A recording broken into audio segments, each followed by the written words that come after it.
నమస్కారం, రచ్చ మీడియాకి స్వాగతం. హెడ్లైన్ చూద్దాం.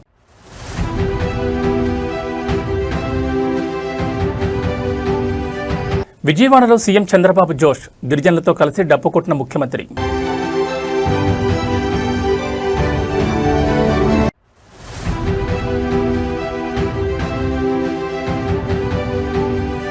వికసిత్ భారత్ స్వర్ణాంధ్ర సాధనకు CM Chandrababu big plan, camp కార్యాలయంలో సమీక్ష.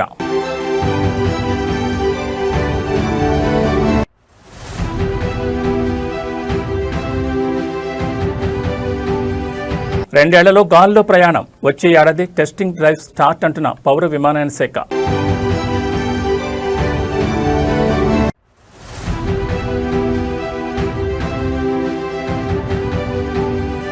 బోనాల పండగ వేళ చార్మినార్ వద్ద ఆధ్యాత్మిక వాతావరణం, భాగ్యలక్ష్మి అమ్మవారి సేవలో కేటీఆర్. ఇక డీటెయిల్స్ చూస్తే ప్రపంచ ఆదివాసీ దినోత్సవాన్ని పురస్కరించుకుని విజయవాడలో నిర్వహించిన వేడుకల్లో ఆంధ్రప్రదేశ్ ముఖ్యమంత్రి నారా చంద్రబాబు నాయుడు పాల్గొన్నారు. ఈ సందర్భంగా గిరిజన సోదరులకు ఆయన హృదయపూర్వక శుభాకాంక్షలు తెలిపారు. విప్లవ వీరుడు అల్లూరు సీతారామరాజు విగ్రహానికి సీఎం పూలమాలలు వేసి ఘనంగా నివాళులర్పించారు. విజయవాడ వేదికగా జరిగిన ఈ కార్యక్రమంలో ముఖ్యమంత్రి చంద్రబాబు నాయుడు ఎంతో ఉత్సాహంగా పాల్గొన్నారు. గిరిజన కళాకారులతో మమేకమై వారి సాంప్రదాయ డప్పును చేతుల్లోకి తీసుకుని లయబద్ధంగా వాయించారు. సీఎం స్వయంగా డప్పు కొడుతూ సందడి చేయడంతో అక్కడున్న గిరిజనులు, అభిమానులు కేరింతలు కొడుతూ హర్షధ్వానాలు వ్యక్తం చేశారు. చంద్రబాబు డప్పు కొట్టిన దృశ్యాలకు సంబంధించిన వీడియో ప్రస్తుతం సోషల్ మీడియాలో వైరల్ అవుతోంది. గిరిజన ప్రాంతాల సర్వాంగీణ వికాసానికి, వారి సంస్కృతి సంప్రదాయాల పరిరక్షణకు కూటమి ప్రభుత్వం కట్టుబడిందని, ఏజెన్సీ ప్రాంతాల్లో విద్య, వైద్య సదుపాయాలు మెరుగుపరుస్తామని సీఎం ఈ సందర్భంగా హామీ ఇచ్చారు.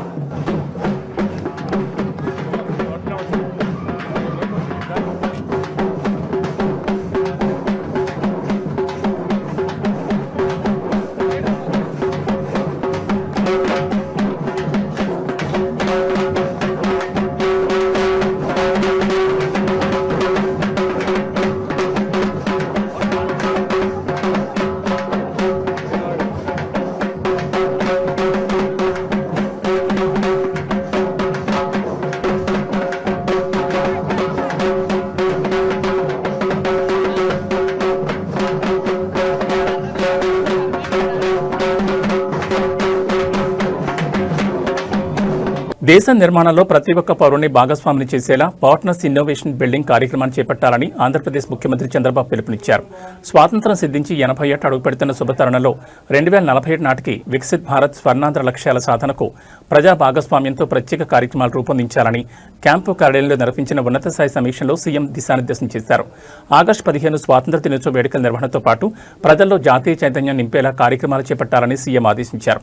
ఈ కార్యక్రమంలో భాగంగా రాష్ట్ర వ్యాప్తంగా ప్రతి ఇంటిపై జాతీయ జెండా ఎగురవేసేలా ప్రజలను పెద్ద ఎత్తున సమీకరించాలని సూచించారు. దేశాభివృద్ధిలో తాము కూడా భాగస్వామ్యులమనే భావన ప్రతి పౌరుల్లో కలిగేలా ప్రణాళికలుండాలని స్పష్టం చేశారు. ఈ సమీక్ష సమావేశంలో మంత్రులు కె అచ్చెన్నాయుడు, పయ్యావుల కేశవ్, వంగలపూడి అనితతో పాటు రాష్ట్ర ప్రభుత్వ ప్రధాన కార్యదర్శి జి సాయి ప్రసాద్, వివిధ శాఖల ఉన్నతాధికారులు మరియు జిల్లా కలెక్టర్లు హాజరయ్యారు. వికసిత్ భారత్ 2047 లక్ష్యానికి అనుగుణంగా స్వర్ణాంధ్ర విజన్ డాక్యుమెంట్ అమలుకు అధికారులందరూ సమన్వయంతో పనిచేయాలని సీఎం స్పష్టం చేశారు.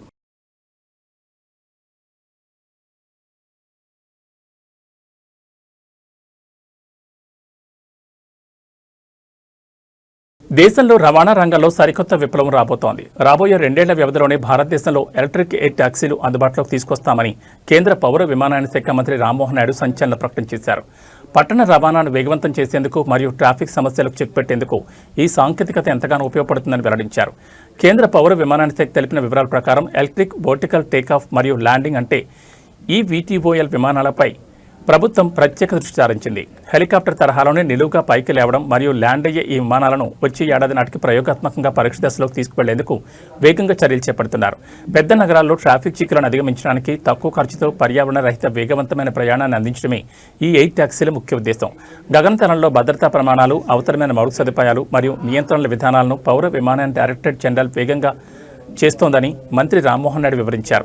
దేశంలో ఎయిర్ టాక్సీలు అందుబాటులోకి వస్తే నగరాల మధ్య ప్రయాణం సమయం గణనీయంగా తగ్గనుంది. So first of all, I am very happy to visit Sarla Aviation headquarters in Bangalore here today. Sarla Aviation, like you are seeing the machine behind me, is trying to create eVTOL air taxi, which is going to provide an excellent solution for our metropolitan cities where traffic congestion is a very big problem.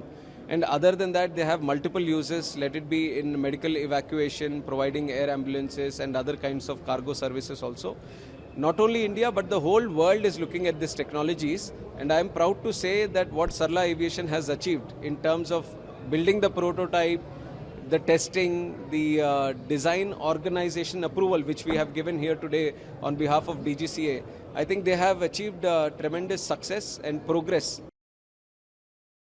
Telangana విశిష్ట సంస్కృతికి ప్రత్యేకమైన బోనాల పండుగను పురస్కరించుకుని భాగ్యనగరంలో ఆధ్యాత్మిక ఉత్సాహం వెల్లివిరిసింది. చారిత్రాత్మక చార్మినార్ వద్ద వెలిసిన శ్రీ భాగ్యలక్ష్మి అమ్మవారిని బీఆర్ఎస్ వర్కింగ్ ప్రెసిడెంట్ కేటీఆర్ దర్శించుకున్నారు. అమ్మవారికి ప్రత్యేక పూజలు నిర్వహించి మొక్కులు చెల్లించుకున్నారు. బోనాల పండుగ పవిత్ర సందర్భాన్ని పురస్కరించుకుని ఆలయానికి విచ్చేసిన కేటీఆర్కు అర్చకులు, దేవాలయ నిర్వాహకులు సంప్రదాయబద్ధంగా పూర్ణకుంభంతో స్వాగతం పలికారు. అమ్మవారికి ప్రత్యేక పూజలు నిర్వహించిన అనంతరం వేద పండితులు ఆయనకు తీర్థప్రసాదాలు అందజేసి ఆశీర్వచనం అందించారు. రాష్ట్ర ప్రజలందరూ ఆయురారోగ్యాలతో సంతోషంగా వర్ధిల్లారని అమ్మవారిని ప్రార్థించినట్లు కేటీఆర్ వెల్లడించారు. ఈ కార్యక్రమంలో కేటీఆర్తో పాటు మాజీ మంత్రి, ఎమ్మెల్యే తలసాని శ్రీనివాస్ యాదవ్, ఇతర ముఖ్య నేతలు పాల్గొన్నారు. చార్మినార్ పరిసర ప్రాంతాలు బోనాల శోభతో భక్తుల కోలాహలంగా మారాయి. అమ్మవారి దర్శనం కోసం భారీగా తరలివచ్చిన భక్తులు బీఆర్ఎస్ నేతలకు ఘనస్వాగతం పలికారు.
చుట్టుముట్టు హైదరాబాదు నట నడుమ చార్మినారు, చార్మినారు కొమ్ము కింద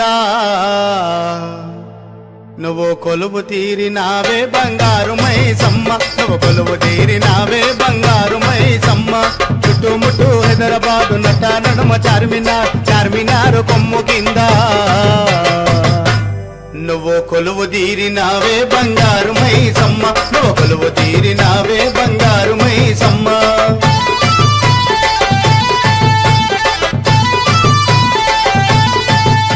హైదరాబాద్ నగర ప్రజలకు త్వరలోని అత్యాధునిక సూపర్ స్పెషాలిటీ వైద్య సేవలు అందుబాటులోకి రానున్నాయి. సనత్ నగర్లోని Telangana institute of medical sciences అంటే టిమ్స్ ఆసుపత్రిని రాష్ట్ర వైద్య ఆరోగ్య శాఖ మంత్రి దామోదర్ రాజనరసింహ ఇవాళ సందర్శించారు. హాస్పిటల్ నిర్మాణ పనులను, మౌలిక వసతులను ఆయనే స్వయంగా పరిశీలించారు. ఆసుపత్రి నిర్మాణ పురోగతిపై అధికారులతో సమీక్ష నిర్వహించిన మంత్రి దామోదర్ రాజనరసింహ మిగిలి ఉన్న అన్ని రకాల పనులను యుద్ధ ప్రాతిపదికన పూర్తి చేయాలని ఆదేశించారు. పేదలకు కార్పొరేట్ స్థాయిలో ఉచిత వైద్యం అందించడమే ప్రభుత్వ లక్ష్యమని, ఈ దిశగా భవన నిర్మాణాలు, వైద్య పరికరాల ఏర్పాటును వేగవంతం చేయాలని అధికారులకు స్పష్టం చేశారు. ఈ సనత్ నగర్ టిమ్స్ అందుబాటులోకి వస్తే నగరంలోని గాంధీ, ఉస్మానియా ఆసుపత్రులపై ఒత్తిడి గణనీయంగా తగ్గనుంది. అత్యంత ప్రతిష్టాత్మకంగా నిర్మిస్తున్న ఈ ఆసుపత్రిలో పలు సూపర్ స్పెషాలిటీ విభాగాలు, అత్యాధునిక ఐసీయూ బెడ్లు, ఆపరేషన్ థియేటర్లు త్వరలోనే ప్రజలకు సేవలు అందించేందుకు సిద్ధమవుతున్నాయి. టిమ్స్ సనత్ నగర్ ఇనాగరేషన్కు సిద్ధంగా ఉన్నది. 16 operation theatres, emergency beds, surgical, medical, తర్వాత ట్రయేజ్, ఇవన్నీ కలిపి కూడా 88 అన్నీ కలిపి ఈరోజు A block, B block, C block అన్ని హంగులలో ఓ సూపర్ స్పెషాలిటీ హాస్పిటల్గా కార్డియాక్ సైన్సెస్, తర్వాత ట్రాన్స్ప్లాంట్కు సంబంధించి ప్రత్యేకంగా వైద్య సేవలు అందించడానికి టిమ్స్ సనత్ నగర్ సిద్ధంగా ఉందనే విషయాన్ని తెలంగాణ ప్రజలకు తెలియజేస్తున్నాను. త్వరలోనే ముఖ్యమంత్రి గారు ఇనాగరేట్ చేస్తారు. ఉమ్మడి వరంగల్ జిల్లా విస్తృత పర్యటనలో భాగంగా తెలంగాణ రాష్ట్ర director general of police CV Anand శనివారం హనుమకొండలోని వరంగల్ పోలీస్ కమిషనర్ క్యాంపు కార్యాలయం చేరుకున్నారు. ఈ సందర్భంగా Warangal police commissioner N Shweta ఆయనకు పుష్పగుచ్చం అందజేసి ఆత్మీయ స్వాగతం పలికారు. కమిషనరేట్ కార్యాలయానికి విచ్చేసిన డీజీపీ సివి ఆనంద్కు సాయుధ పోలీసుల దళం ఘనంగా గౌరవవందనం సమర్పించింది. సాయుధ దళాల వందనాన్ని స్వీకరించిన అనంతరం జనగాం జిల్లా కలెక్టర్ టీజీఎన్ పీడీసీఎల్ చైర్మన్తో పాటు పలువురు సీనియర్ పోలీసు ఉన్నతాధికారులు డీజీపీని మర్యాదపూర్వకంగా కలుసుకున్నారు. ఈ సందర్భంగా ఆయనకు పర్యావరణ పరిరక్షణకు సంకేతంగా మొక్కలను బహుకరించారు. ఉమ్మడి వరంగల్ జిల్లా వ్యాప్తంగా శాంతి భద్రతల పరిరక్షణ, నేరాల నియంత్రణ మరియు ఫ్రెండ్లీ పోలీసింగ్ అమలు తీరుపై ఉన్నతాధికారులతో డీజీపీ ప్రాథమికంగా చర్చించారు. కమిషనరేట్ పరిధిలోని పోలీస్ స్టేషన్ల పనితీరును, సిబ్బంది సంక్షేమాన్ని నిరంతరం పర్యవేక్షించాలని అధికారులకు సూచించారు.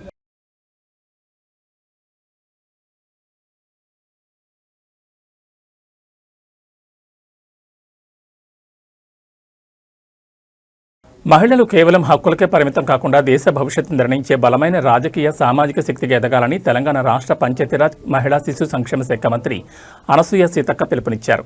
ఢిల్లీలో ఇండియన్ యూత్ కాంగ్రెస్ ఆధ్వర్యంలో నిర్వహించిన నారీ శక్తి అభియాన్ జాతీయ స్థాయి శిక్షణ వర్క్షాప్లో ఆమె ముఖ్య అతిథిగా పాల్గొని మాట్లాడారు. సమాజంలో మహిళలకు రాజకీయంగా, ఆర్థికంగా సమాన అవకాశాలు కల్పించడమే ప్రజాస్వామ్యానికి మరియు సామాజిక న్యాయానికి అసలైన పునాది అని మంత్రి సీతక్క స్పష్టం చేశారు. ప్రతి రంగంలోనూ మహిళలు నాయకత్వ లక్షణాలను పెంపొందించుకోవాలని, వివక్షను అధిగమించి సాధికారత వైపు అడుగులు వేయాలని యువతకు దిశానిర్దేశం చేశారు. తెలంగాణ రాష్ట్రంలో స్వయం సహాయక సంఘాల మహిళలు ప్రభుత్వ ప్రోత్సాహంతో ఆర్థికంగా బలోపేతమవుతూ నేడు విజయవంతమైన వ్యాపారవేత్తలుగా ఎదుగుతున్నారని సీతక్క సభలో ప్రశంసించారు. తెలంగాణ మోడల్ మహిళా సాధికారతను దేశవ్యాప్తంగా ప్రతి రాష్ట్రంలో విస్తరించాల్సిన అవసరం ఉందని ఈ సందర్భంగా పేర్కొన్నారు.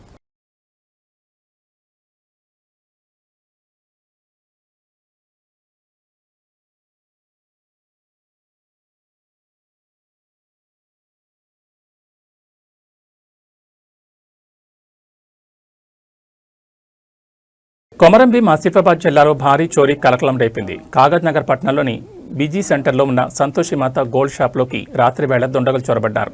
షాప్లోని విలువైన బంగారం, వెండి ఆభరణాలు దోచుకెళ్లినట్టు తెలుస్తోంది. ఈ హఠాత్ పరిణామంతో స్థానిక వ్యాపారులు, ప్రజలు తీవ్ర దిగ్భ్రాంతికి గురయ్యారు. పక్కా ప్లాన్తోనే దుండగులు ఈ చోరీకి పాల్పడినట్లు ప్రాథమికంగా భావిస్తున్నారు. షాప్ తాళాలు లేదా షట్టర్లు పగలగొట్టి లోపలికి ప్రవేశించిన దొంగలు తాళాలు వేస్తున్న ర్యాక్లలోని బంగారం మరియు కేజీల కొద్దీ వెండి వస్తువులను తీసుకెళ్లారు. ఉదయం దుకాణం తెరిచేందుకు వచ్చిన యజమాని చోరీ జరిగినట్లు గుర్తించి వెంటనే పోలీసులకు సమాచారం అందించారు. సమాచారం అందుకున్న వెంటనే కాగజ్ నగర్ పట్టణ పోలీసులు ఘటనా స్థలానికి చేరుకుని దర్యాప్తును ప్రారంభించారు. క్లూస్ టీమ్, డాగ్ స్క్వాడ్ సాయంతో వేలిముద్రలు మరియు కీలక ఆధారాలు సేకరిస్తున్నారు. సమీపంలోని సీసీటీవీ ఫుటేజ్లను పరిశీలిస్తూ దొంగల ముఠా కోసం గాలింపు తీవ్రతరం చేశారు. పోలీసుల విచారణలో ఎత్తుకెళ్లిన నగల విలువ ఎంత అనేది త్వరలోనే స్పష్టత రానుంది.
అనంతపురం జిల్లాలో ఘోర రోడ్డు ప్రమాదం సంభవించింది. పామిడి మండలం పొగరూరు సమీపంలో జాతీయ రహదారిపై అతివేగంగా వెళుతున్న ఓ ప్రైవేట్ ట్రావెల్స్ బస్సు ఎదురుగా వస్తున్న ఐషర్ వాహనాన్ని అత్యంత బలంగా ఢీకొట్టింది. ప్రమాద తీవ్రతకు బస్సు అదుపు తప్పి హైవేపై ఉన్న కలవట్ పైనుంచి కిందకు దూసుకెళ్లడంతో తీవ్ర కలకలం రేగింది. ఈ భయాందోళన ఘటనలో బస్సులో ప్రయాణిస్తున్న 18 మంది ప్రయాణికులు తీవ్రంగా గాయపడ్డారు.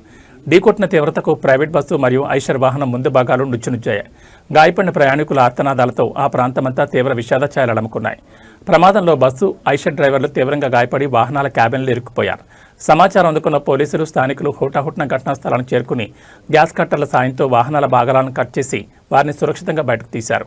గాయపడిన వారిని వెంటనే సమీప ఆసుపత్రికి తరలించగా ఇద్దరి పరిస్థితి అత్యంత విషమంగా ఉన్నట్లు సమాచారం. ఘటనపై పోలీసులు కేసు నమోదు చేసుకుని దర్యాప్తు చేపట్టారు.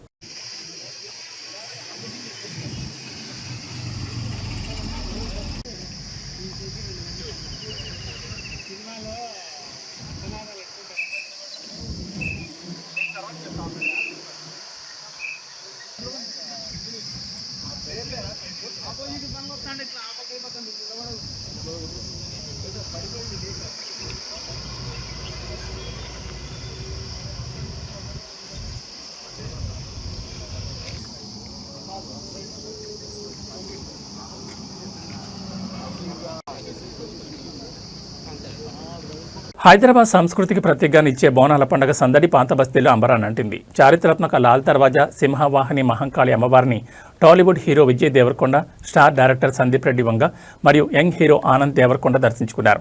అమ్మవారిని దర్శించుకుని భక్తి శ్రద్ధలతో ప్రత్యేక పూజలు నిర్వహించారు. లాల్ దర్వాజా ఆలయానికి విచ్చేసిన సినీ ప్రముఖులకు ఆలయ కమిటీ సభ్యులు, అర్చకులు ఘనంగా స్వాగతం పలికారు. అమ్మవారి మూల విరాట్కు ప్రత్యేక పూజా కార్యక్రమాలు నిర్వహించిన అనంతరం వేద పండితులు విజయ్ దేవరకొండ, సందీప్ రెడ్డి వంగ, ఆనంద్ దేవరకొండలకు శేషవస్త్రాలు కప్పి తీర్థప్రసాదాలు అందజేశారు. బోనాల పండుగ వేళ అమ్మవారి ఆశీస్సులు పొందడం ఎంతో సంతోషంగా ఉందని వారు తెలిపారు. విజయ్ దేవరకొండ, సందీప్ వంగ రాకతో లాల్ దర్వాజా ఆలయ ప్రాంగణంలో అభిమానుల కోలాహలం నెలకొంది. అమ్మవారికి మొక్కులు చెల్లించుకునేందుకు పాత బస్తీకి పెద్ద సంఖ్యలో తరలివచ్చిన భక్తులు సినీ నటులను చూసేందుకు పోటీపడ్డారు. తెలంగాణ వ్యాప్తంగా బోనాల ఉత్సవాలు అత్యంత వైభవంగా జరుగుతున్నాయి.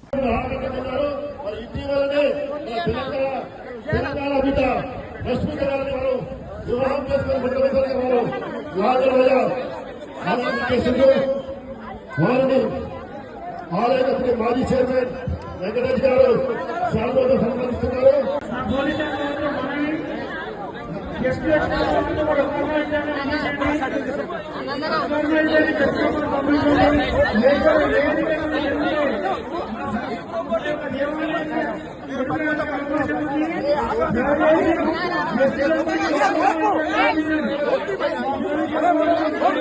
తిరుమల శ్రీ వెంకటేశ్వర స్వామి క్షేత్రంలో భక్తుల రద్దీ అత్యంత భారీగా కొనసాగుతోంది. శనివారం ఒక్కరోజే స్వామివారిని ఏకంగా 87,658 మంది భక్తులు దర్శించుకుని మొక్కులు చెల్లించుకున్నారు.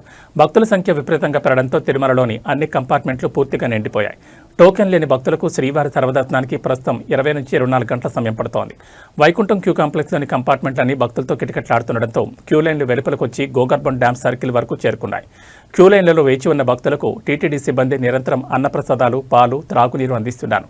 నిన్నొక్కరోజే 42,912 మంది భక్తులు స్వామివారి తలనీలాలు సమర్పించి మొక్కులు తీర్చుకున్నారు. భక్తులు సమర్పించిన కానుకల ద్వారా శనివారం ఒక్కరోజే శ్రీవారి హుండీ ఆదాయం 4.13 కోట్లు సమకూరిందని తిరుమల తిరుపతి దేవస్థానం అధికారులు వెల్లడించారు.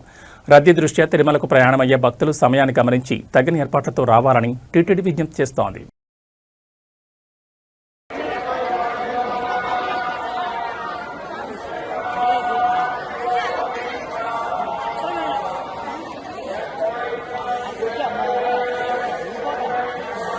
తెలుగు రాష్ట్రాల్లో వాతావరణం ఒక్కసారిగా మారిపోయింది. ఈరోజు తెలంగాణ వ్యాప్తంగా పలు జిల్లాల్లో తేలికపాటి నుంచి మోస్తరు వర్షాలు కురిసే అవకాశం ఉందని హైదరాబాద్ వాతావరణ కేంద్రం వెల్లడించింది. మరోవైపు ఆంధ్రప్రదేశ్లోని ఉత్తరాంధ్ర జిల్లాలో అక్కడక్కడ ఉరుములు, పిడుగులతో కూడిన వర్షాలు పడతాయని రాష్ట్ర విపత్తుల నిర్వహణ సంస్థ హెచ్చరించింది. హైదరాబాద్ వాతావరణ కేంద్రం తెలిపిన వివరాల ప్రకారం తెలంగాణలో ఉపరితల ఆవర్తనం, ద్రోణి ప్రభావంతో హైదరాబాద్ నగరంతో పాటు పలు జిల్లాల్లో ఆకాశం మేఘావృతమై ఉంటుందని స్పష్టం చేశారు. నేడు సాయంత్రం లేదా రాత్రి సమయంలో హైదరాబాద్ చుట్టుపక్కల ప్రాంతాల్లో ఓ తేలికపాటి నుంచి మోస్తరు జల్లులు కురిసే అవకాశం ఉందని నగరవాసులను, అధికారులను అప్రమత్తం చేశారు. ఇక ఆంధ్రప్రదేశ్ విషయానికి వస్తే పార్వతీపురం, మన్యం, అల్లూరు సీతారామరాజు జిల్లాలో అక్కడక్కడ పిడుగులతో కూడిన తేలికపాటి నుంచి మోస్తరు వర్షాలు పడతాయని ఏపీఎస్డీఎంఏ తెలిపింది. మిగిలిన ఉత్తరాంధ్ర జిల్లాలైన విశాఖపట్నం, విజయనగరం, శ్రీకాకుళం ప్రాంతాల్లో చెదురుమదురుగా తేలికపాటి వర్షాలు కురిసే అవకాశం ఉందని పేర్కొంది. పిడుగులు పడే ప్రమాదం ఉన్నందున రైతులు, గొర్రెల కాపరులు, పొలాల్లో పనిచేసే కూలీలు చెట్ల కింద నిలబడకుండా సురక్షిత ప్రాంతాల్లో ఉండాలని సూచించారు. వాతావరణంలో వస్తున్న మార్పుల దృష్ట్యా ప్రజలందరూ తగిన జాగ్రత్తలు తీసుకోవాలని అధికారులు కోరుతున్నారు.